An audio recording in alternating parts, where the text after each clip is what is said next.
सियालकोट के लोगों में जो स्किल है वो पाकिस्तान के किसी भी और शहर के अंदर वो स्किल नहीं जो इनके अंदर है। जब कोई फुटबॉल ख़राब हुआ तो अंग्रेज़ जो है उन्होंने सोचा कि हम कहीं इधर चेक करते हैं कि थोड़ा सा वो फट गया था तो उसको दुरुस्त करा देंगे। वो तो वो जो लेदर का काम करने वाले या उस वक्त स्टिचिंग को समझते थे उन्होंने उसको रिपेयर भी कर दिया और उससे रिक्वेस्ट की कि आप इसको छोड़ जाएं इस फुटबॉल। जब वो छोड़ गया तो उन्होंने सारा फुटबॉल खोल के उसके जो पैनल से उनको ट्रेस लिया, उसकी नकल की और अल्टीमेटली कुछ दिनों बाद एक नया बॉल भी बना। और 78 से लेकर 98 तक 6 वर्ल्ड कप के अंदर कंटिन्यूसली हमारी सबलाइम कंपनी का बना हुआ बॉल जो है, और उनकी बहुत सारी फैक्ट्रियां थी, लेकिन जो स्पोर्ट्स का काम था वो सिर्फ सियालकोट में होता था। सियालकोट के मुतालिक दिलचस्प मालूमात और सियालकोट के हालात व वाक़यात से बाखबर रहने के लिए अभी सियालकोट प्लस के YouTube चैनल को सब्सक्राइब कीजिए। शुक्रिया। अस्सलाम वालेकुम नाज़रीन, मैं हूं अब्दुल बासित इकराम और आप देख रहे हैं सियालकोट प्लस। नाज़रीन, आज की हम इस वीडियो में आपको दिखाएंगे कि सियालकोट की जो स्पोर्ट्स इंडस्ट्री है वो कितनी पुरानी है और ये इंडस्ट्री स्टार्ट कैसे हुई। सियालकोट की इतनी स्किल लेबर कि जो है वो उसने पूरे यूरोप को भी मात दे दी। सियालकोट का पहला फुटबॉल जो वर्ल्ड कप के लिए इस्तेमाल हुआ वो कब इस्तेमाल हुआ और उसे कैसे बनाया गया, और फिर उसकी गूंज जब पहली दफ़ा पूरे यूरोप में जो है वो पाकिस्तान की भी और सियालकोट की भी जो है वो गूंज गई, और वो हमारा फीफा का जो फुटबॉल था वो था। ये सारी हिस्ट्री जो है हम आपको इस वीडियो के अंदर दिखाएंगे और हमारे साथ मौजूद होंगे उस इंडस्ट्री के ऑनर जिन्होंने पहला फीफा फुटबॉल जो है वो बनाया और उसको पूरे यूरोप और पूरी दुनिया ने सराहा। तो आइए फिर उनसे बात करते हैं। अस्सलाम वालेकुम सर। वैसला सर, बहुत शुक्रिया, आपने जो है वो हमें कीमती टाइम दिया। सर ये बताएं सबसे पहले कि सियालकोट की जो सर्जिकल इंडस्ट्री है वो तो बहुत पुरानी है, ठीक है, जो स्पोर्ट्स इंडस्ट्री है वो सियालकोट की कितनी पुरानी है और कब से सियालकोट ने जो है वो स्पोर्ट्स बनाना स्टार्ट की, कैसे बनाना स्टार्ट की और फिर उसको आगे एक्सपोर्ट कैसे करता रहा सियालकोट? देखें, इसकी बहुत पुरानी हिस्ट्री है सियालकोट की। सियालकोट में जब अंग्रेज़ों का राज था तो वो फुटबॉल खेलते थे और बाकी भी हॉकी और दूसरी चीज़ें भी। तो वो जब जो है ना कोई ख़राबी उसमें आ जाती तो मरम्मत के लिए उन्होंने जो है वो सियालकोट के मुख्तलिफ, फॉर एग्ज़ाम्पल अगर उनका फुटबॉल पंक्चर हुआ या ख़राब हुआ तो उन्होंने एक जो लेदर का काम करने वाले थे उनको कहा जी कि इसको रिपेयर करें, तो उन्होंने रिपेयर भी किया उसको और उसकी कॉपी भी कर ली और इस तरह फुटबॉल जो है वो शुरू हो गया। और ये तकरीबन 1876 से ना 2-3 चीज़ें शुरू हुई इकट्ठी। उसमें टेनिस रैकेट बना 1876 के अंदर, और इसी के साथ ही जो है ना वो फुटबॉल भी जो है वो शुरू हो गया। और सर्जिकल इंस्ट्रूमेंट भी इस तरह बने कि मिशन हॉस्पिटल जो बना था अंग्रेज़ों ने बनाया, तो मिशन हॉस्पिटल में सर्जरी के जो आलात जो वो यूज़ करते थे वो इंग्लैंड से आते थे, और जब वो उनको कोई ख़राब हो जानी चीज़ तो बड़ा 6 माह लग जाते थे। इसी तरह स्पोर्ट्स भी और दूसरी आइटमें भी, क्योंकि बाई सी चीज़ें आनी होती थी, बाई एयर तो तब आती नहीं थी, तो वो 6 माह तकरीबन लग जाते थे चीज़ों को आने में। वो स्पोर्ट्स की होती थी या सर्जिकल की। तो जब सर्जिकल इंस्ट्रूमेंट जो हैं वो ख़राब हुए तो वो भी जो है उन्होंने सियालकोट के जो लोहार लोग थे उनसे उन्होंने कहा जी कि ये हमें करके दें, तो उन्होंने बड़ी ज़बरदस्त कॉपी की और इस तरह जो है वो सर्जिकल इंस्ट्रूमेंट शुरू हो गए। पहले मैंने आपको बताया फुटबॉल शुरू हुआ, टेनिस रैकेट शुरू हुआ, फिर सर्जिकल इंस्ट्रूमेंट शुरू हो गए। उसके बाद बहुत सारी आइटम, हॉकी शुरू हो गई, हॉकी वो खेलते थे, हॉकी भी सियालकोट में शुरू हो गई। सियालकोट की जो सबसे पहली इंडस्ट्री थी वो कौन सी थी जो सियालकोट में जो है जब अंग्रेज़ों का राज था पाकिस्तान बनने से पहले तो वो ओबी राय थी और गंडा सिंह उसके मालिक थे, और उनकी बहुत सारी फैक्ट्रियां थी, लेकिन जो स्पोर्ट्स का काम था वो सिर्फ सियालकोट में होता था। इसलिए जो मैं समझता हूँ कि सियालकोट में के लोगों में वो स्किल थी कि जो टेनिस रैकेट बना सकें या फुटबॉल बना सकें या हॉकी बना सकें। तो ओबी राय ये सारे स्पोर्ट्स की आइटम्स बनाती थी, और पूरे बड़े सगीर के अंदर और इंटरनेशनली भी उनके सुने 18-20 ऑफिस थे गंडा सिंह के। ये वही पैरिस रोड वाला गंडा सिंह जो आज भी उसके पुरानी फैक्ट्री मौजूद है, फाटक के ऊपर जो है वो फैक्ट्री थी, और वो पूरे बड़े सगीर में भी सप्लाई करते थे और बाहर भी एक्सपोर्ट करते थे। जब पाकिस्तान बना तो पाकिस्तान बनने के बाद जो है वो जो उनके वर्कर्स थे सियालकोट के लोग, उन्हीं में से जो टेनिस रैकेट बनाते थे उन्होंने अपनी फैक्ट्री बना ली छोटी सी, जो फुटबॉल बनाते थे फुटबॉल, इस तरीके से हॉकी स्टिक और ये सारी चीज़ें बननी शुरू हो गई। टाइम के साथ साथ जो है वो टेक्नोलॉजी चेंज हो गई। लेदर को बनाने में, लेदर सियालकोट में बहुत ज़्यादा लेदर उस ज़माने में बनता था। सियालकोट की जो बुनियादी चीज़ जो सबसे पहले बनती थी वो कागज़ था। सही। सियालकोट का कागज़ पूरे बरसगीर में मशहूर था और अंग्रेज़ सियालकोट के कागज़ को यूज़ करते थे अपने सारे दफ्तरी कामों के लिए। उसके बाद लेदर की इंडस्ट्री शुरू हुई और ये स्पोर्ट्स की और फिर सर्जिकल की, और इस तरीके से बढ़ती बढ़ती ये इंडस्ट्रीज़ जो है वो बढ़ती गई। तो ये मुझे थोड़ा सा इल्म इसलिए है कि वो मैंने यूरोपियन यूनियन जब बनी तो उसमें जो है स्पोर्ट्स के ऊपर एक कॉन्फ्रेंस के अंदर मैंने ये एलेबोरेट किया था कि किस तरीके से यहाँ डेवलपमेंट जो है वो हुई। तो अब जब टाइम के साथ टेक्नोलॉजीज़ चेंज हुई और वर्ल्ड कप के अंदर आदिदास और बाकी पूमा और डियाडोरा इस तरह के ब्रांड्स आ गए, तो वो उन्होंने टेक्नोलॉजी को बहुत बेहतर किया। उनका लेदर बहुत अच्छा तैयार होता था, उसमें स्ट्रेच नहीं होता था, फ्रांस में लेदर तैयार होता था, और वो फुटबॉल और बाकी हैंडबॉल और दूसरी चीज़ें बनाते थे।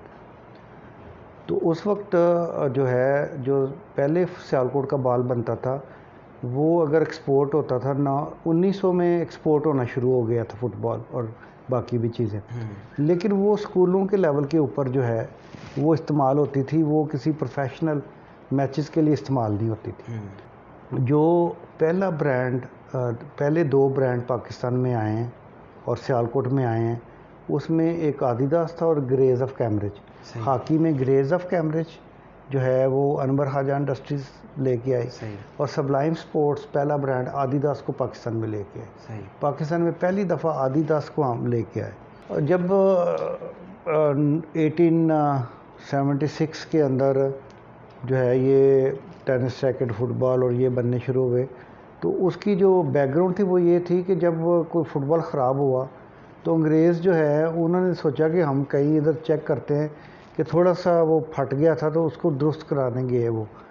तो वो जो लेदर का काम करने वाले या उस वक्त स्टिचिंग को समझते थे, उन्होंने उसको रिपेयर भी कर दिया और उससे रिक्वेस्ट की कि आप इसको छोड़ जाएं, इस फुटबॉल को। जब वो छोड़ गया तो उन्होंने सारा फुटबॉल खोल के उसके जो पैनल्स थे उनको ट्रेस लिया, उसकी नकल की, और अल्टीमेटली कुछ दिनों बाद एक नया बॉल भी बना। पहले उसको रिपेयर करके दिया, उसके बाद उन्होंने वो एक नया बॉल पेश किया। जब वो बॉल खेला गया तो वो बॉल बिल्कुल तकरीबन मिलता जुलता था जो यूरोप से आ रहा था।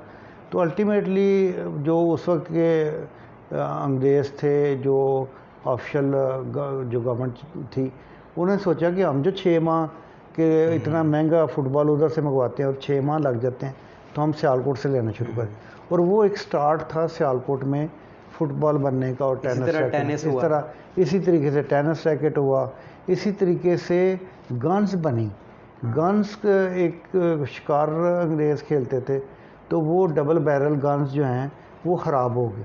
तो वो एक सिकंदर बंदूक वाले आप सुने होंगे, उनके जो पुराने एंसेस्टर होंगे या उनके जो ब्रदर थे, उनके पास वो लेके गए, तो उन्होंने ना सिर्फ वो गन को ठीक कर दिया बल्कि सियालकोट में डबल बैरल गन बननी शुरू हो गई। अच्छा। और वो ज़माना था कि वो गन्स बननी शुरू हो गई। तो इस तरीके से बहुत सारी जो चीज़ें हैं, बैजेस जो हैं वो अपनी वर्दियों के ऊपर बैजेस लगाते थे, तो वो बाहर से सारे मंगवाने पड़ते थे। वो बैजेस उन्होंने जो है वो किसी उसको कहा जी कि आप, किसी ने कहा जी हम ये बैज बना देते हैं। तो इस तरीके से जो बैजेस यूनिफॉर्म के ऊपर लगते थे वो सियालकोट में बनने शुरू हो गए। इसी तरीके से जो वो बैंड होता था आर्मी का, उसके ड्रम्स और उसके जो पाइप्स ये वो जो ख़राब होते थे वो जाते थे। हमारे जो कारीगर इतने स्किल्ड थे, सियालकोट में आप देखें कि इंतहाई स्किल्ड लोग थे उस ज़माने में, जिन्होंने ये सारी आइटम्स जो हैं वो देख के, सिर्फ चीज़ को देख के जो बहुत कम मुल्क हैं दुनिया के अंदर जो चीज़ों को देख के आगे बना लेते हैं। तो पाकिस्तान सियालकोट का उसमें शुमार होता है, और वो बैंड की तमाम जो आइटमें हैं वो सियालकोट में बनने शुरू हो गई।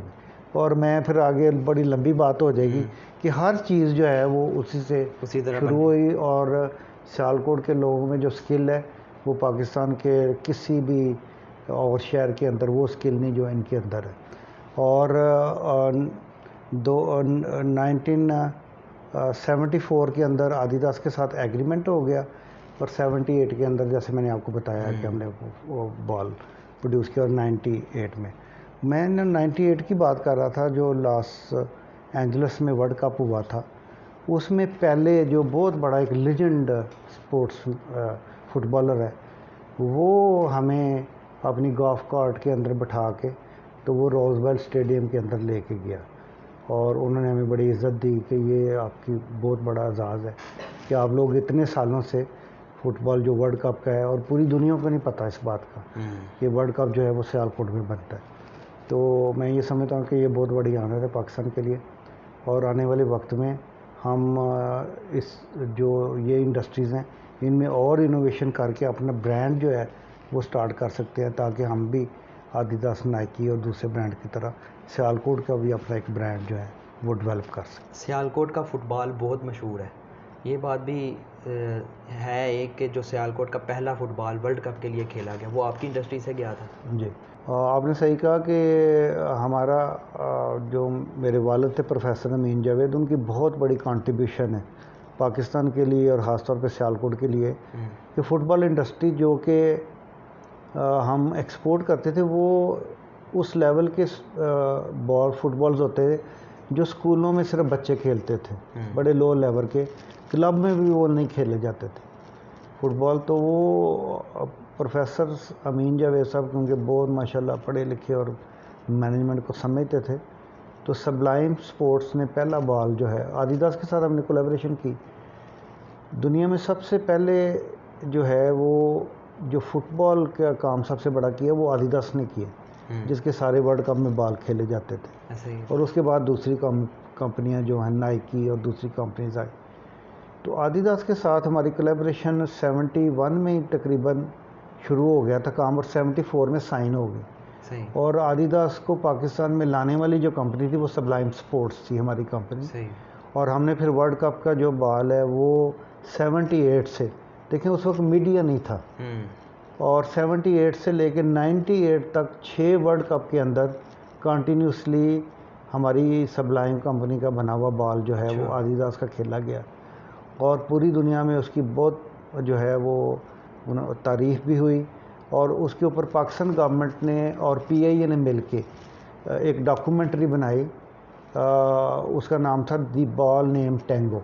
अच्छा, जो स्पेन में खेला गया था 82 के अंदर बॉल, उसका नाम था टेंगो, और वो पूरी दुनिया में उसकी बहुत मशहूरी हुई। और ये 45 लैंग्वेज के अंदर ये the ball name Tengo film जो है अच्छा वो डब हुई, और बहुत सारे अवार्ड जो है वो मिले। मुझे आज भी याद है कि कमर आफ्ताब साहब थे जो डायरेक्टर थे इसके फ़िल्म बनाने के अंदर ना, तो उनकी बहुत बड़ी कंट्रीब्यूशन है। और पहली दफ़ा ये हुआ कि फ़ुटबॉल में जो आखिरी स्टिच लगता है वो जो है वो पिक्चराइज़ किया गया, मतलब उसको कैमरे की नज़र में उसको दिखाया गया कि आखिरी टांका जो है उसका आखिरी स्टिच जो है वो किस तरह लगता है। तो इस तरीके से बड़ी यादें वाबस्ता हैं कि 94 का वर्ल्ड कप अमेरिका में हुआ, तो रोज़बेल स्टेडियम में वो होना था। तो उससे एक रात पहले जो फाइनल टीमें थीं और दुनिया के जो लेजेंड थे, जिसमें जो है वो जितने भी टॉप प्लेयर्स थे वो उधर आए हुए थे।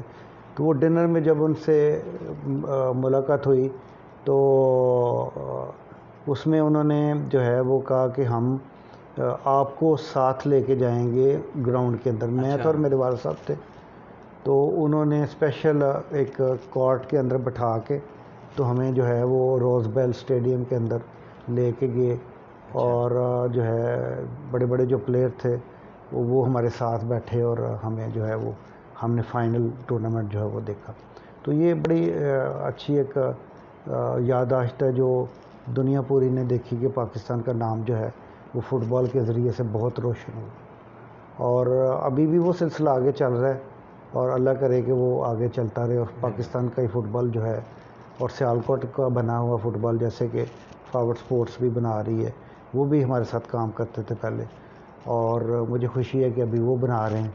और ये पाकिस्तान और सियालकोट के पास अगर वर्ल्ड कप का फुटबॉल रहता है तो ये हमारे लिए एक ऑनर है। और जिस तरीके से अभी सियालकोट का नाम रोशन है फ़ुटबॉल के अंदर, हॉकी स्टिक और बैट्स जो हैं वो भी इंटरनेशनल मैचेस में सियालकोट खेले जाते हैं। इस तरीके से अभी टेक्सटाइल जो है, स्पोर्ट्स टेक्सटाइल, वो सारे ब्रांड तकरीबन अब सियालकोट से लेना शुरू हो गए। वो फैसलाबाद से भी लेते हैं लेकिन अभी सियालकोट से बहुत ज़्यादा शुरू हो गए। और मज़ीद बहुत सारी चीज़ें सियालकोट में इनोवेशन हो सकती है, मज़ीद चीज़ों को शुरू किया जा सकता है, डाइवर्सिफिकेशन जो है प्रोडक्ट्स की जा सकती है।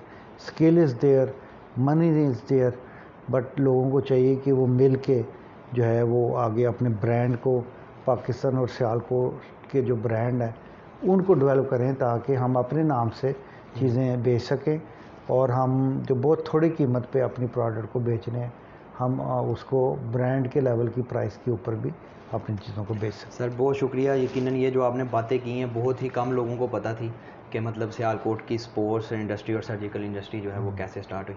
तो सर बहुत बहुत शुक्रिया। आपका बहुत शुक्रिया, थैंक यू वेरी मच।